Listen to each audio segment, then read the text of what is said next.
Hello, we are live. Today I have a good friend, Leah Hester, on the podcast. Leah, thank you for coming on today. Jack, thank you for having me. It's so good to connect again.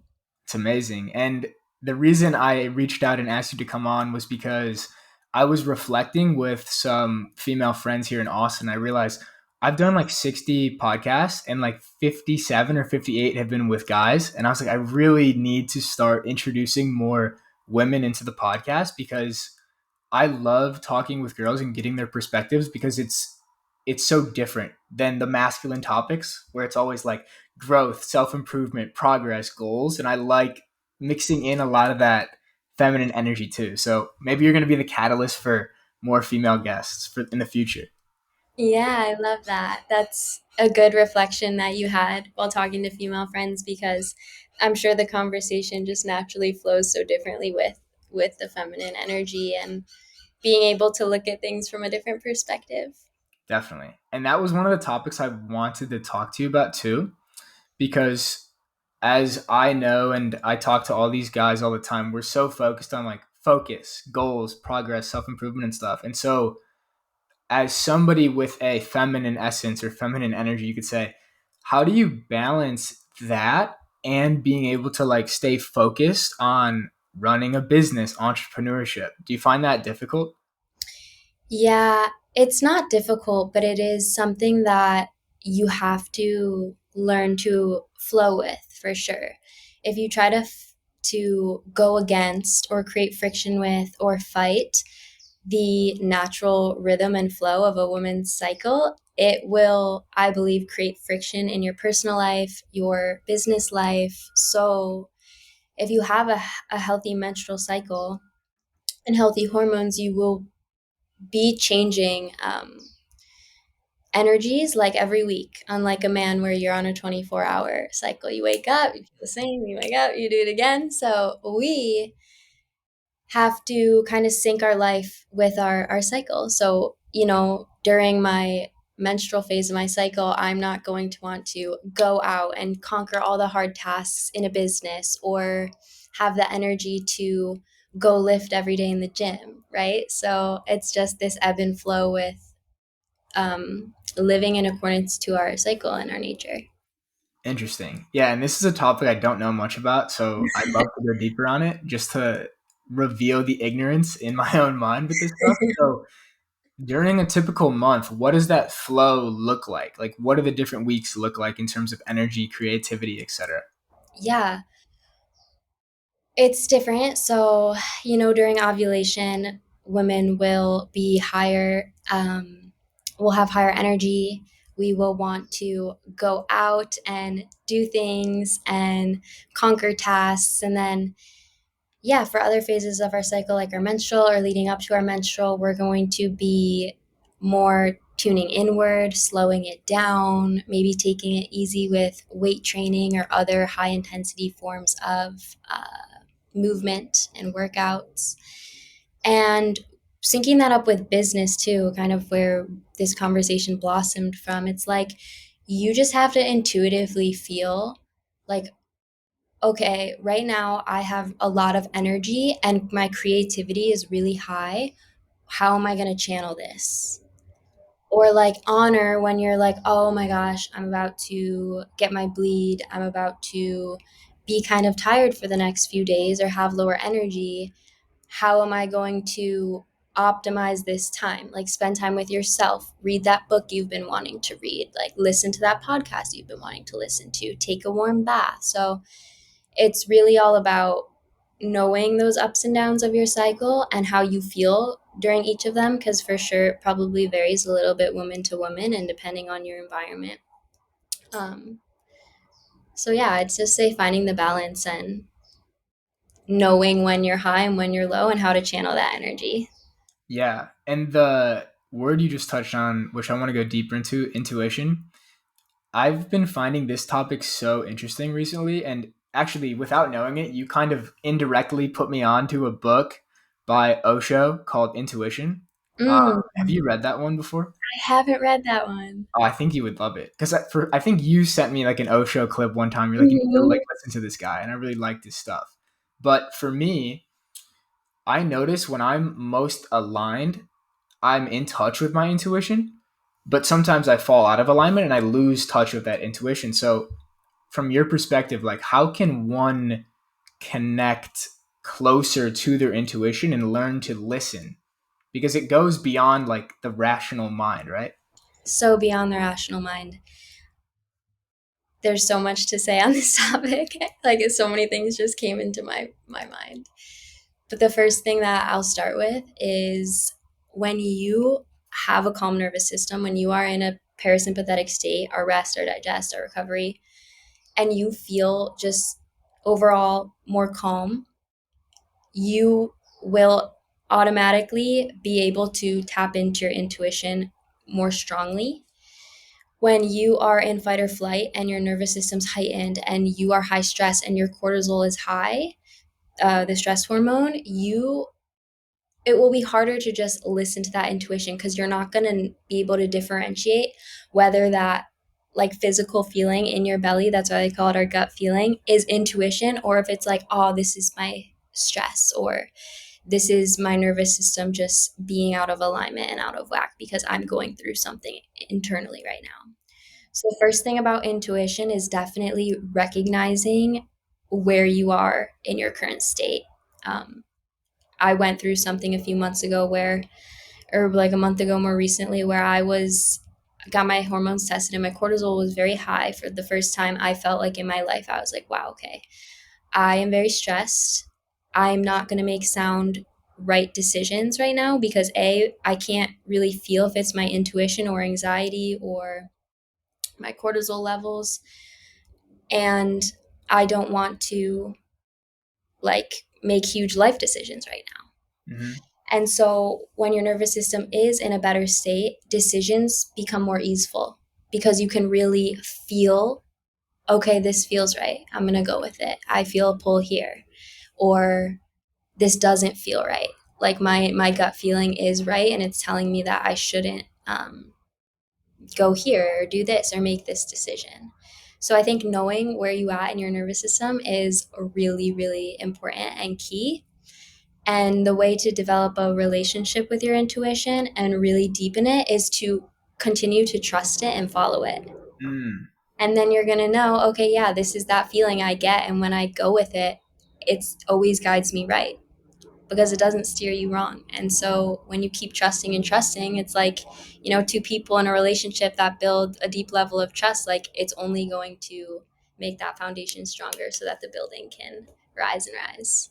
Yeah, that last point you made actually brought up this quote. I don't know who it's from, but somebody was like, I'm willing to let my intuition lead me to a wrong decision because it's the only thing that's ever led me to a right one. And I think that's so powerful because if I look back in my life, like a lot of these split decisions that really changed the whole trajectory of your life, it came down to just intuition and feeling for me. So Yeah. for you, like, has there been, if you look back, has there been moments where it's like my entire life changed based on this gut feeling, based on this intuition, where things were never the same before and after? Yeah, absolutely.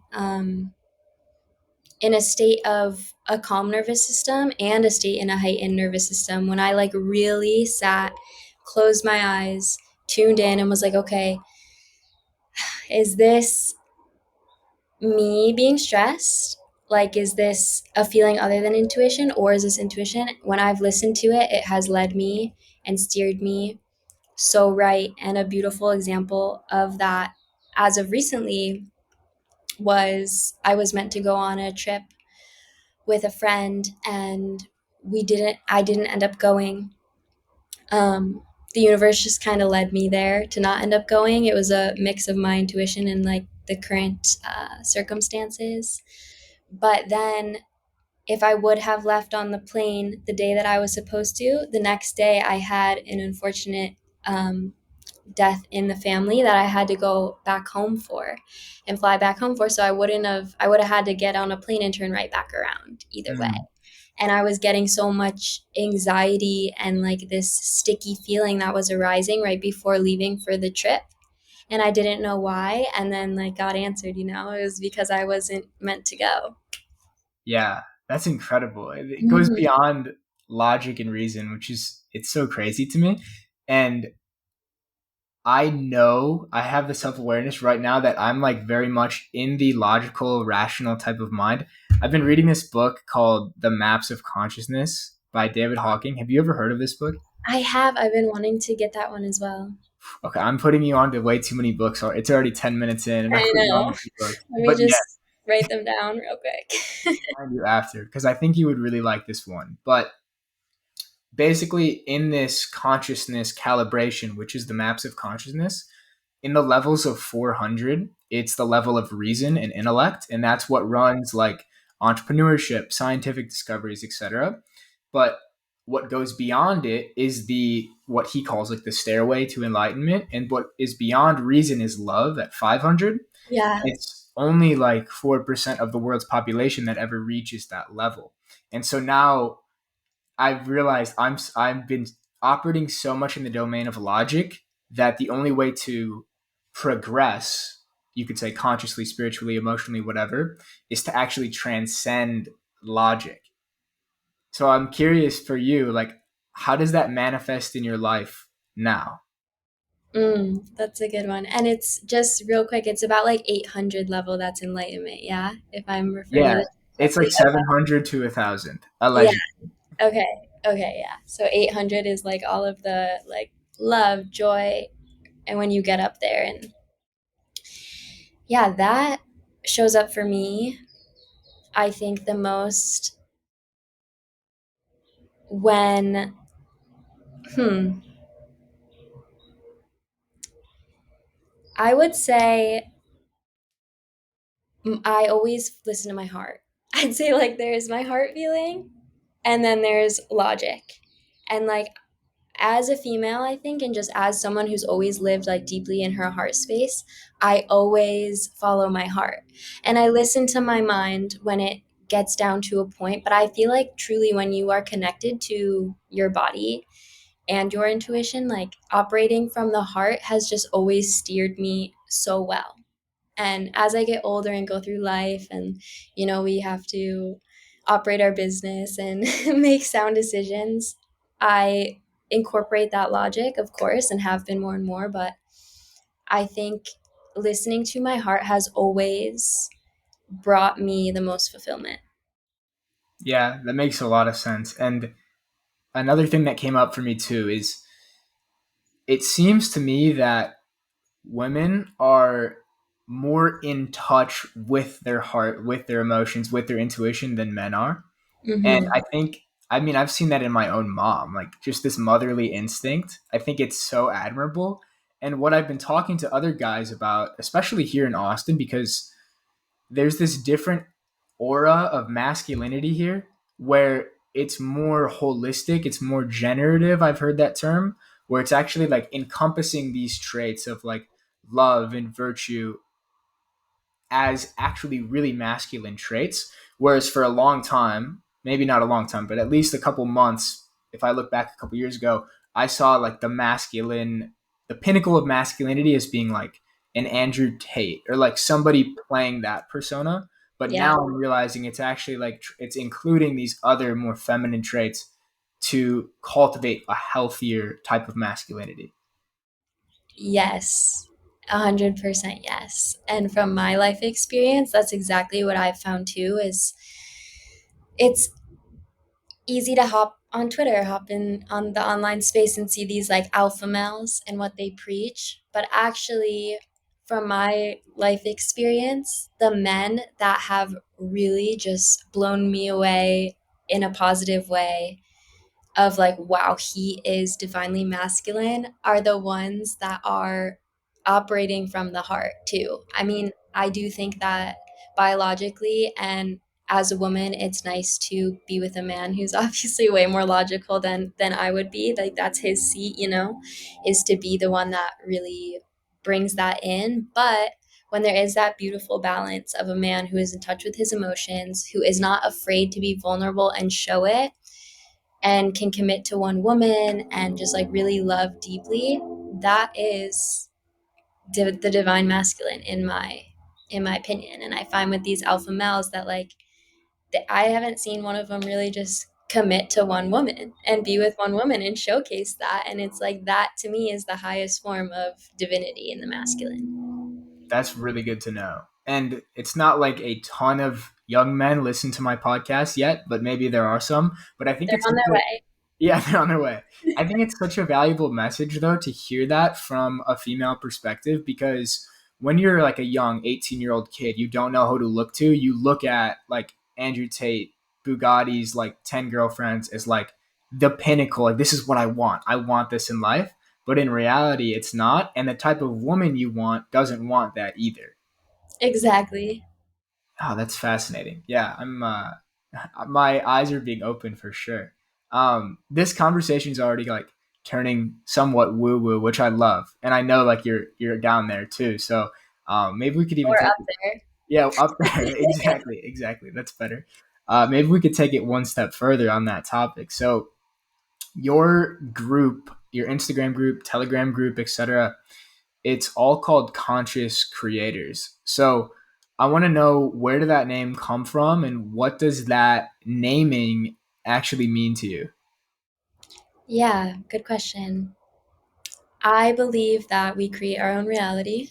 Of course, I believe as do you, as do most who are listening today. So, with that, I think when you do that consciously and you elevate your consciousness and your level of awareness, self awareness, and awareness of everything around you and world, and that mind creates matter, you can better create your reality to your highest vision that you have and like what you really want.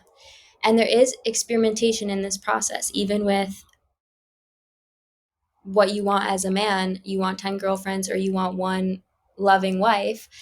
If 10 girlfriends truly does fulfill you and that makes you happy, then that makes me happy too. Go for it. We need more happy, fulfilled, soul, heart led people in the world. So I'm not against one thing or the other.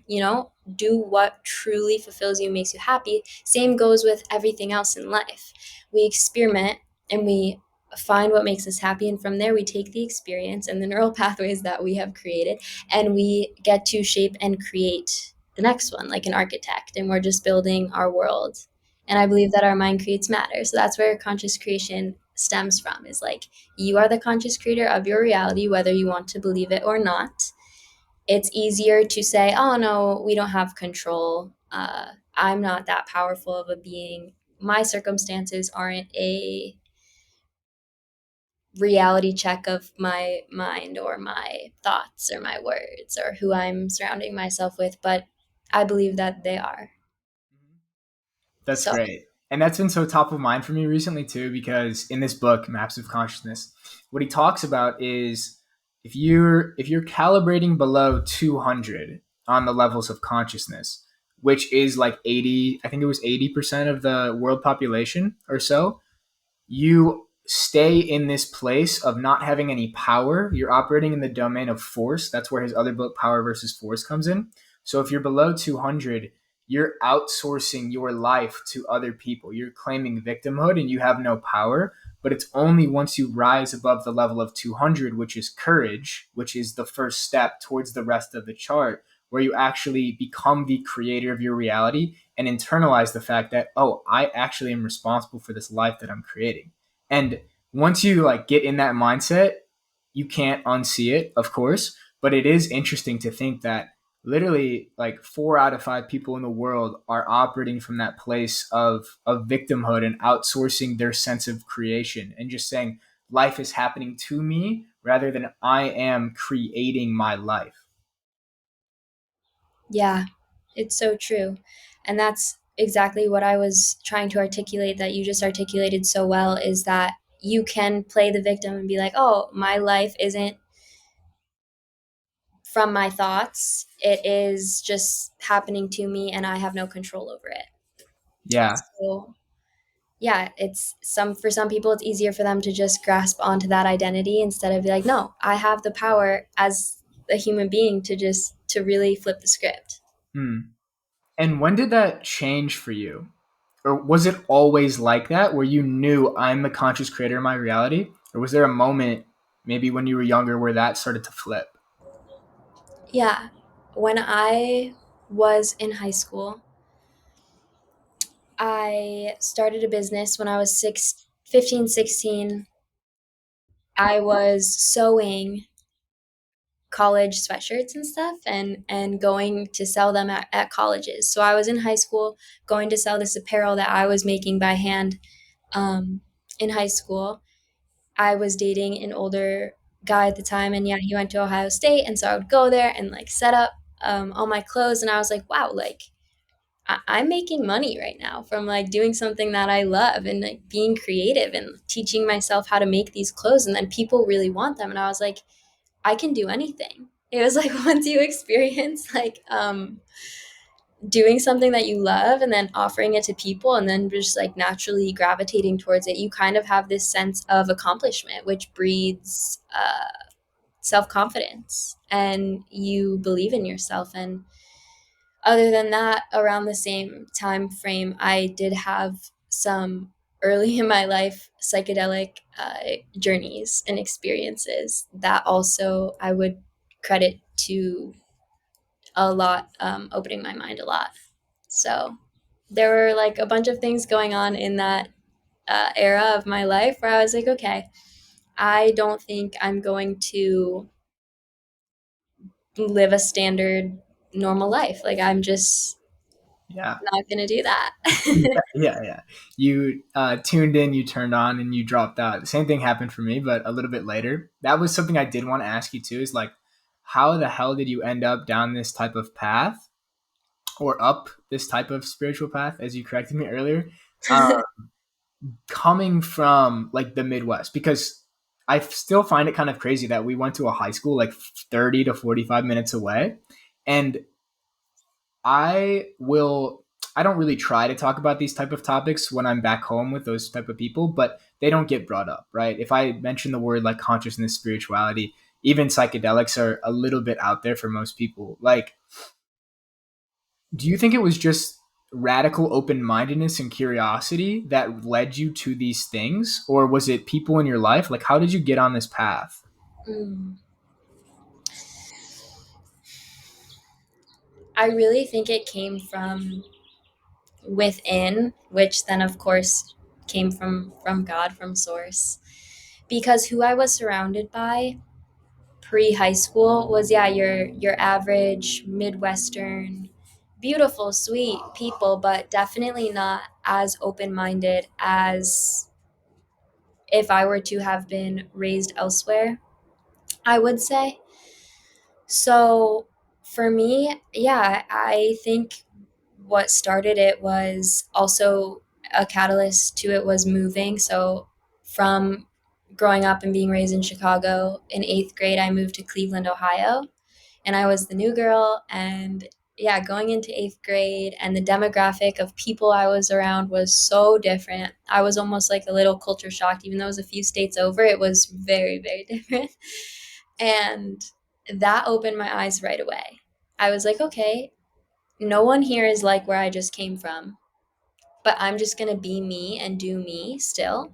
And whoever gravitates towards me is for me, and whoever doesn't, that's okay too. I don't need to be liked by everyone. And that's a mindset that I adopted very, very early, was that I'm not going to be for everyone, but I don't really want to be for everyone. That's really powerful. That's a really powerful realization to have at like 13, 14 years old. I don't think many people reach that realization in their entire life. And it's literally something that I'm working through right now in the present moment. It's really powerful though. When you realize I can let people down and that's okay. That's something that for a long time really ate at me because, and I'm working through this, but I have such a people pleasing nature in Yeah. all areas of life. But that is actually preventing me from internal freedom. Whereas if you just know your intentions are pure, if you let somebody else down or you don't meet their expectations, that's not on you. So that's really powerful to have that realization at that age. And those couple things you said too, of like the couple catalysts for this awakening, opening of your mind, travel, psychedelics, moving, developing this internal self awareness, same exact things happened for me too. So I want to know a little bit more, if you're open to talking about it, about your psychedelic experiences. Is that, can we go there? Yeah, we can go there. Okay, cool. So, first time, how old were you and how did it come up? So I was 16 or 17. I don't exactly know. And like I had mentioned, my boyfriend was a few years older. So he was a senior in high school. I was a sophomore. And I gravitated towards his group of friends. I had my own that were my age, but a lot of the time we were with his friends, and he was getting ready to go to college. And, like, the seniors were just like on this wave that I loved. I was like, this is fun. And it came about, we were actually at a music festival in Chicago. So from Cleveland, I went back to my home city, and we were getting ready to go to the festival. We were staying at our friend's apartment. He was in a high rise in like the heart of the city of Chicago. And we were like, all right, so what are we going to do this weekend? And it was actually acid. Someone had acid, and we all took it. And it just, with no expectations, no idea how it was going to make us feel, like there was no thought put into it. And that's why I think it was such a beautiful experience, because it wasn't like, oh, well, I heard this from a friend and I heard this. No, this was like 2007, 2016, 2017. I mean, we were just playing around, and that definitely just opened my mind. I remember having so many realizations and so many downloads and so many thoughts for those 9, 10 hours, however long that trip lasted. And I think your first one always has the biggest effect on your mind. And obviously my mind wasn't fully developed at that age. So whether I was too young or not, or that is deemed so irresponsible and stupid in someone else's eyes, I think that was like the most beautiful thing that happened to me around that age. One of the most beautiful things, because it really did change my perspective on so many things. Hmm. Yeah, the too young argument is interesting too. I actually had this come up like 6 months ago or so. So I was in Costa Rica, which I know you're going back to, and a friend invited me to do ayahuasca with him at a ceremony. And my instant thought, there was a lot of resistance at the time. I was scared. I didn't want to do it. But I was reading The Surrender Experiment by Michael Singer. And I was like, okay, like I'm just going to surrender to this and say yes despite the fear. And the thing kind of holding me back going into it, the one belief was I'm too young. I want to wait till like I'm maybe 25 or 30. So like I'm fully developed, etc. But other people at the ceremony, they kind of reframed it for me where they were like, it's actually it might be more powerful to do it at a young age when you're still impressionable, because the changes in your neurochemistry and like the brain waves that get rewired during those formative years will change the trajectory of your life at such a young age. And so I'm happy I had these experiences early. um Throughout, like, after that first experience at 16, 17, was this a constant type of like intermittent thing that you would revisit, and do you still now, or have you kind of moved beyond that phase? You mean taking psychedelics Psychedelics, yeah. or integrating the experience? That form, no, I haven't touched that since the 1 year I was in college, for a very long time. Um, and the experiences I had with that psychedelic were all very early and in high school. And after that, I was just kind of like, I had my experience, I had my opening. It gave me what it was meant to give me, and I don't want to take any more. Like, I'm good. So now I do. I'm a very sober person. I don't drink. If I do, it's like a glass of very intentional red wine, like a handful of times a year, but barely. I don't really like alcohol. I haven't smoked cannabis, weed, in a really, really, really long time. And sometimes I will integrate microdoses of mushrooms. And I have had, throughout that time in high school up to now, I have incorporated some intentional higher doses of mushrooms um, into life. But like I said, they were way more intentional than when I was 16, and just like at a music festival with friends and running around the city, and like not really knowing what I was doing or what I wanted to receive out of it. But now it will be intentional. It's usually solo. I'm in nature. I have a journal. I have, you know, everything that I need to like channel what I want to channel or receive what I want to receive. It's more of a medicine and a useful tool, but not gravitating towards it very frequently. Yeah, it's like the Alan Watts quote. It's like once you get the message, hang up the phone. And it seems like you got the message and you're tapped in and you don't need anything external.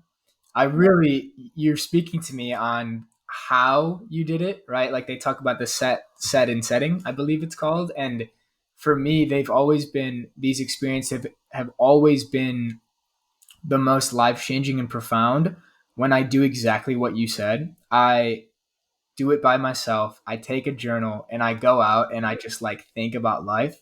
And those couple hours when you're on a psychedelic, whether it's mushrooms, LSD, whatever, what I've found is like what I choose to do during those hours is really important of how my life is going to manifest in the next couple of years. And so people will probably think I'm so crazy for doing this type of stuff. But about 9 months ago, I did acid by myself and I walked around my hometown in the summer, like in nature, in a forest preserve.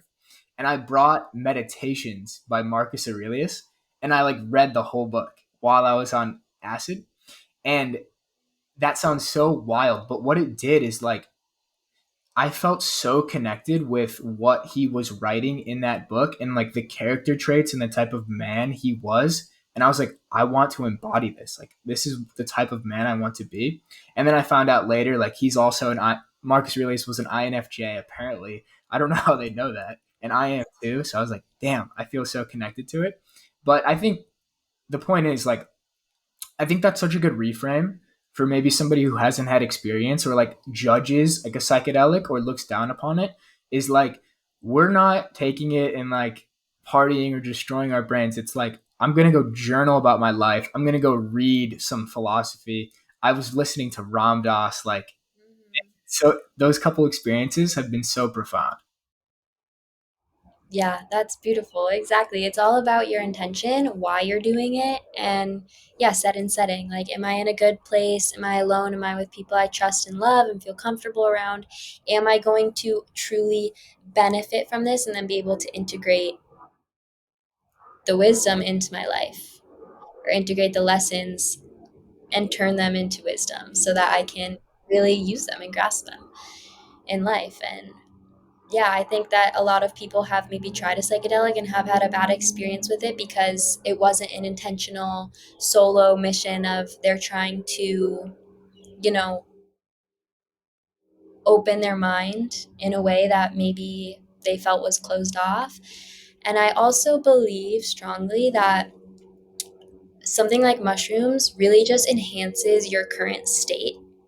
At least for me, that's what I found with experimenting with them. So if I'm in a not really beautiful headspace or a headspace that I know I'm pulling myself out of or going to evolve from or like just feeling temporarily, I wouldn't necessarily. Some people would be like, oh, that's the best time to do it because maybe it will flip the script and get you out of it. But I would argue against that and say that it kind of just heightens your senses that are already going on. Mm, So to wait until you feel like you're in a good place to go there and you're like, okay, I'm grounded in who I am already without this. I'm grounded in my purpose, or I want to explore my purpose more deeply or something of the sorts, and then integrate that in. Because if you're doing it because you're like, oh, I'm in a bad headspace, I'm sad, I feel depressed, I'm lost, and then you're just reaching for that to fix it, that's not going to be the way in mm. my eyes. Yeah, I think you're right. And it brings up something that actually happened yesterday. So somebody on Twitter was just DMing me about being curious about psychedelics, and they said they were just really scared. And the question I asked them was, do you and can you sit with your thoughts for like 30 minutes? Because I don't know, I might have heard this somewhere else, but it was like the same people that have a bad psychedelic trip are the ones who can't sit with their thoughts because that experience is going to send you down thought rabbit holes deeper than you've ever gone before. And if you aren't already doing some type of inner work or introspective journaling or meditation or just like sitting by yourself thinking, that experience will be extremely overwhelming. So I think like the prerequisite, in my opinion, of course, this is all just like my opinion, is if you should be, should is not the right word, it would probably be wise if you already were doing the inner work before turning to these things to do the inner work, because it's such a different dimension of reality. Absolutely. I couldn't agree more with that. It is, yeah, everything's heightened. Your thoughts are heightened. They're coming in more rapidly. And if you already know how to sit with those and not attach to them and let some pass or take some and know how to explore them more deeply, it's going to benefit you greatly when you do choose to integrate mushrooms or a psychedelic experience into your life. 100%. And for me, psychedelics were my slippery slope down the spirituality path. Even though I didn't know it at the time, it probably took another 6 to 12 months to start exploring that. But looking back, that was the catalyst for just getting more curious about this stuff and opening my mind and my spirit back up to the idea of God, because I closed it off for a long time. Like I was raised a Christian, a Lutheran, was confirmed, etc. And then I remember freshman year of high school, I start learning about biology and evolution, and I was like, oh, like religion, just complete bullshit. And I renounced it for 5, 6 years. And now, over the past year or two, I've come back full circle, and I'm realizing that the truth is probably somewhere in the middle. So for you, were you already on some type of spiritual path before you did LSD when you were 16 at this festival, or was that what kind of sent you down this path?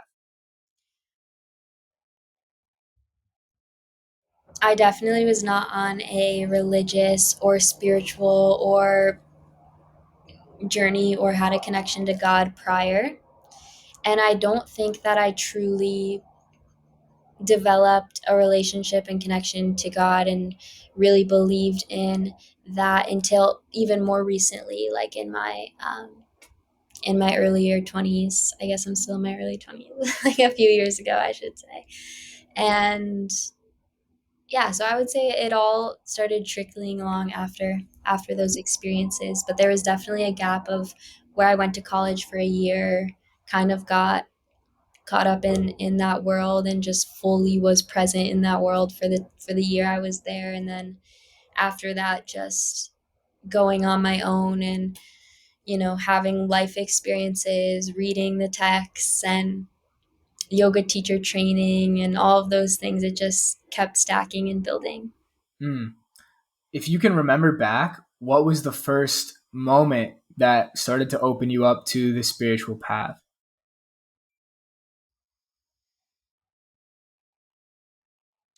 I believe it really strongly came on during COVID time when all of that started, and it makes you question things, and I've always questioned almost everything, like, well, why are we doing this? Why do we eat this? Why do we live here? Why is the sky blue? Like all of the things. And I guess during COVID, I had all these questions. I was like, I can't go sit on the sand on the beach right now. Like you're telling me, like I live right here and I can't walk and go breathe fresh air and I have to wear a mask and everything's shut down. And why are people buying a bunch of toilet paper that makes literally zero sense? Like Yeah. I just started questioning everything. And that was a time where I think a lot of people started questioning a lot of things. But for me, it was very profound. And I was living with my boyfriend at the time, was very young, 19. And that's when it opened me up to a lot of new things, and also a time where I started another business. So Hmm. yeah. And who were some of those early spiritual teachers that had a profound effect on you? I started reading books about emotional intelligence like in my teenage years, And that to me was so cool because I never liked school. I never was the straight A student. I never was so interested in a subject that I would be going above and beyond to do my homework. I was like just not about it.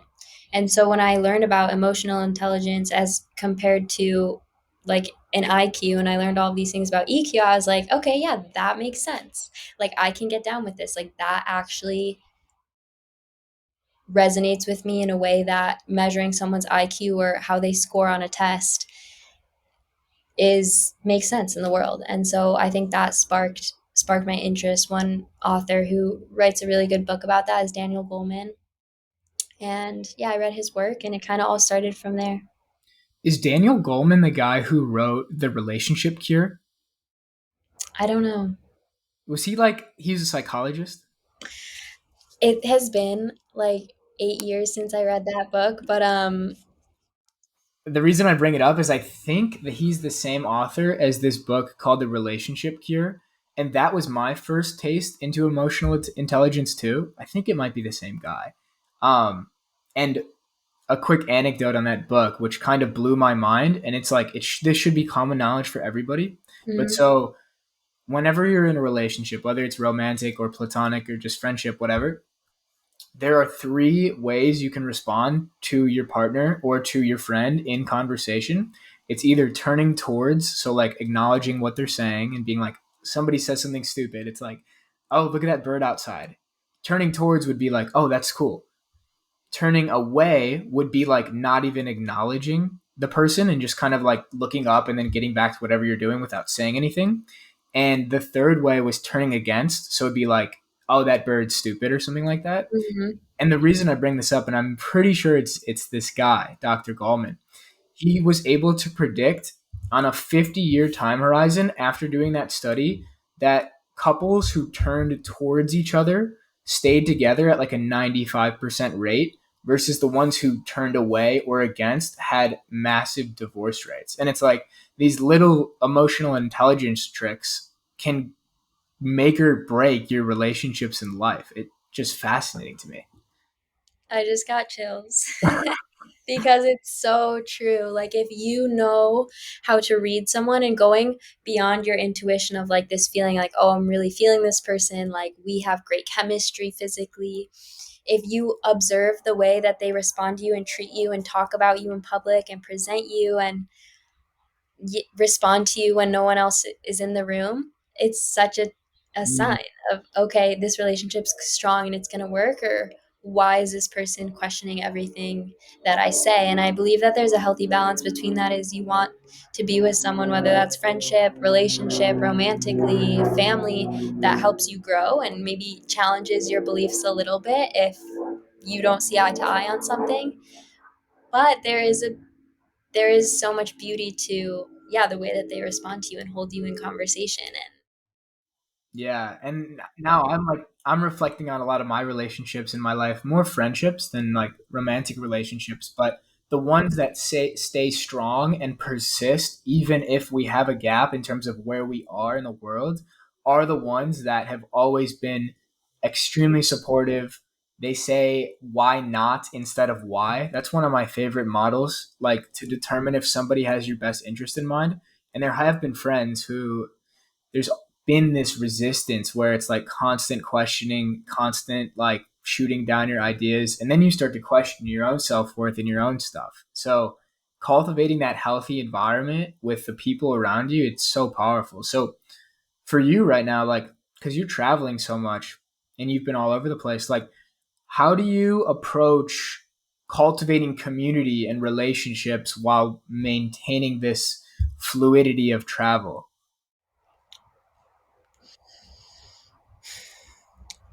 I am very positively sensitive to energy. So if I enter someone's energy field and I'm get a feeling of friction or resistance, I listen to that.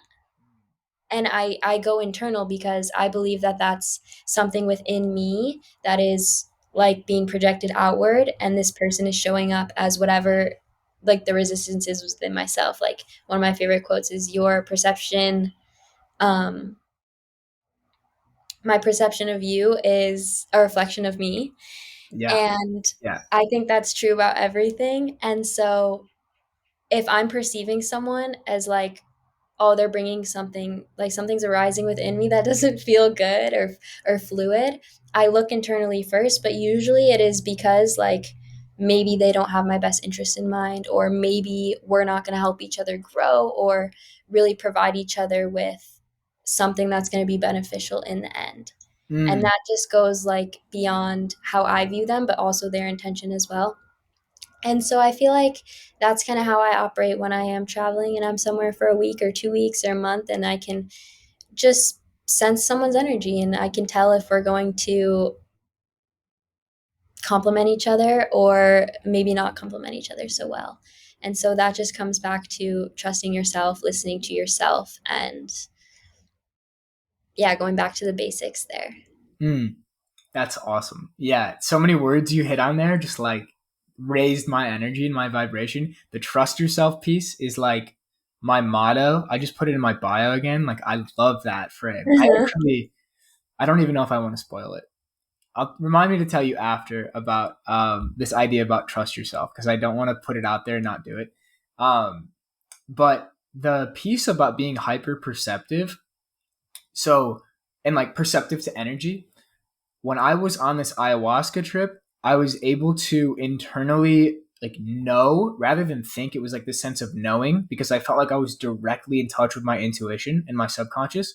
That one of my there was a handful, but one of my main dominant traits or strong traits is perception and just Mhm. being able to like read something in somebody else. But I've noticed in the past that's gotten me into trouble potentially, because I'll cast judgment instantly versus I'm trying to reframe that to discernment of, okay, this is different, but I don't want it, but it's not bad. So do you fall into that trap of like judging? Yeah. Sometimes it I can view it as a judgment, but yeah, you have to use discernment and be like, sometimes that's okay. Like if we have judgment, but it's not necessarily, I don't think it always has to be a negative thing. If it's not necessarily a negative thing, it's like, you are you, you do you, I support that, and I love that for you, but I don't have to be a part of it, type of thing.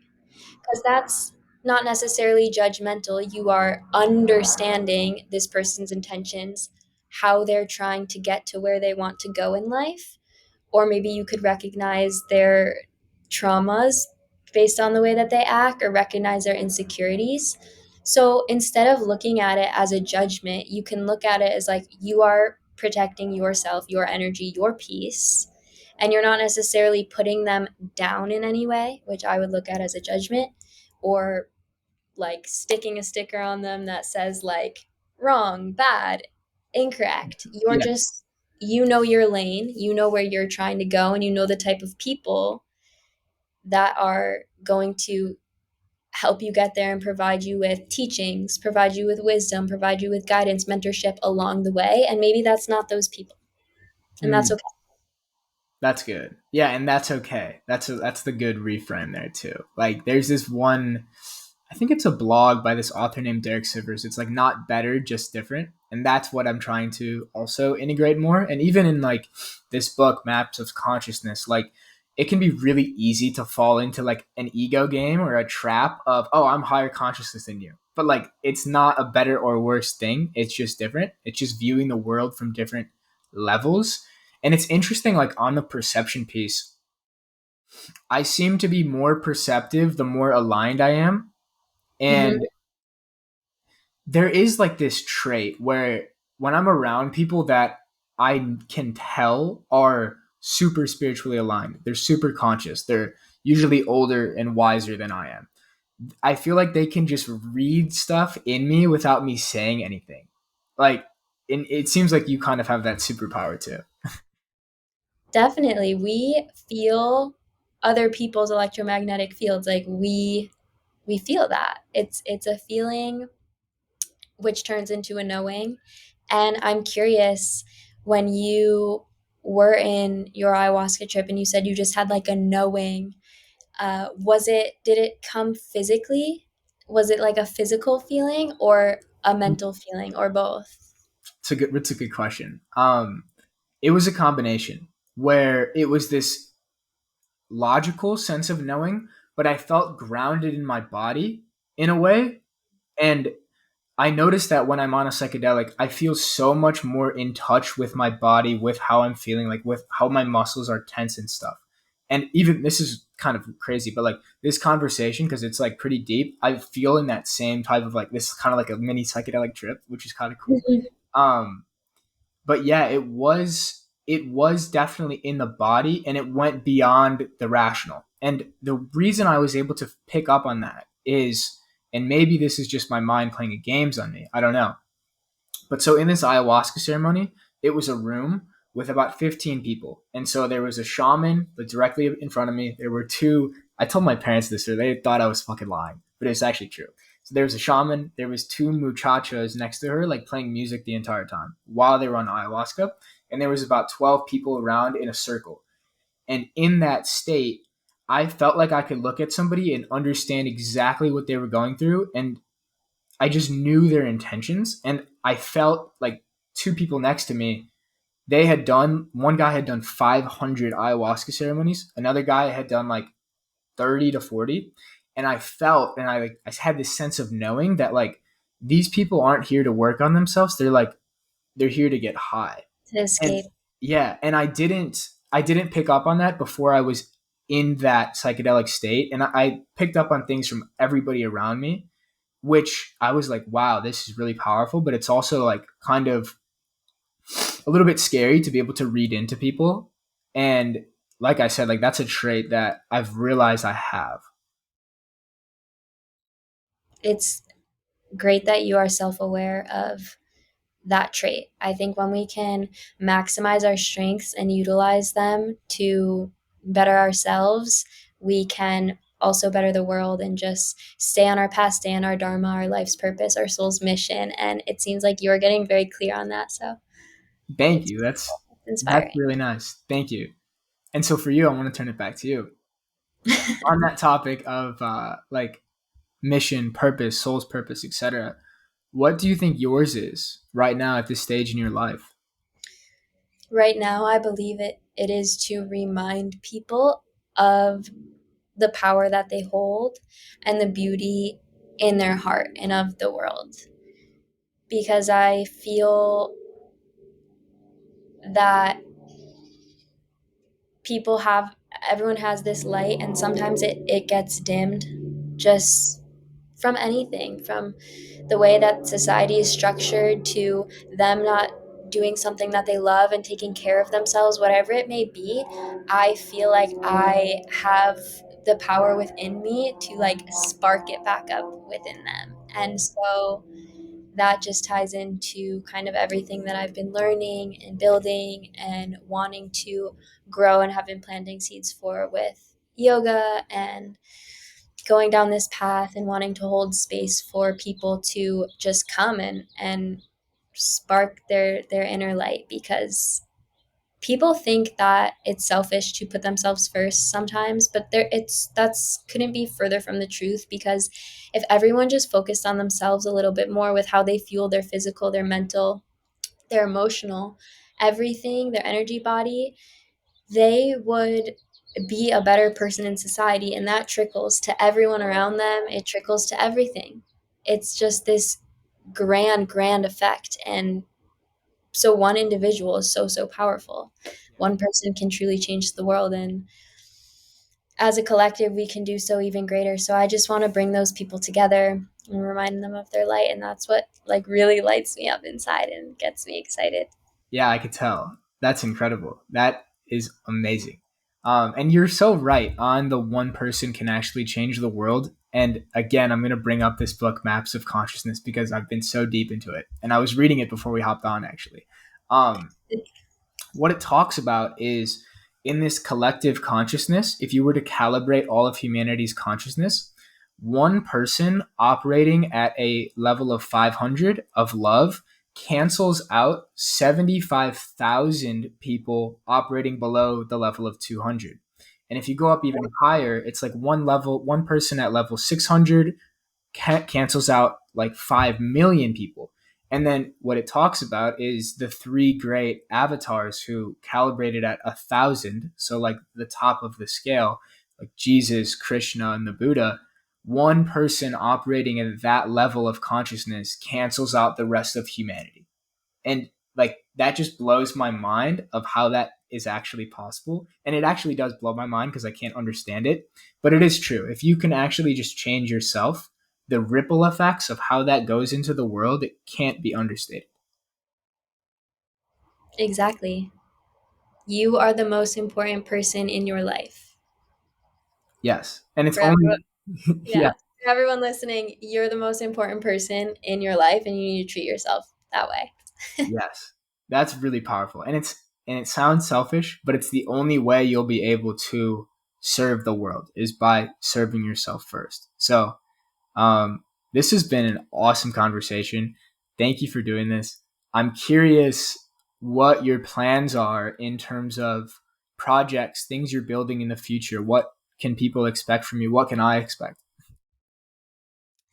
There are I'm in a very interesting transitional phase right now where I am kind of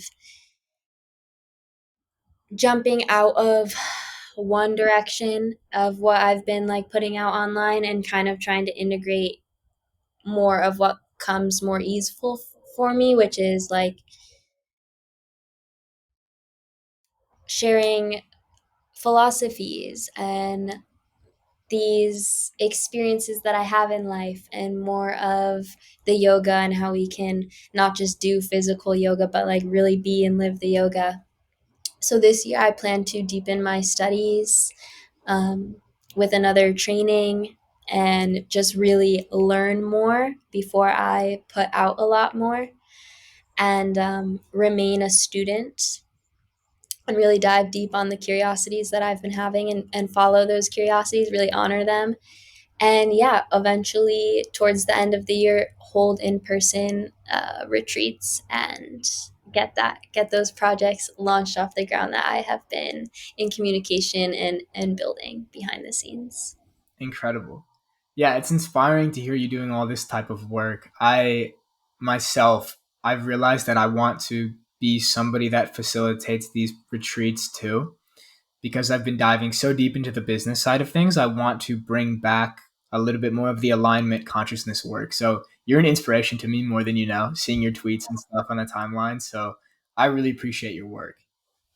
Thank you. Right back at you, truly. Thank you. It's Okay. been beautiful to witness your growth as well. Thank you. I really appreciate that. And last thing before we hop, where can people find you at on different social medias?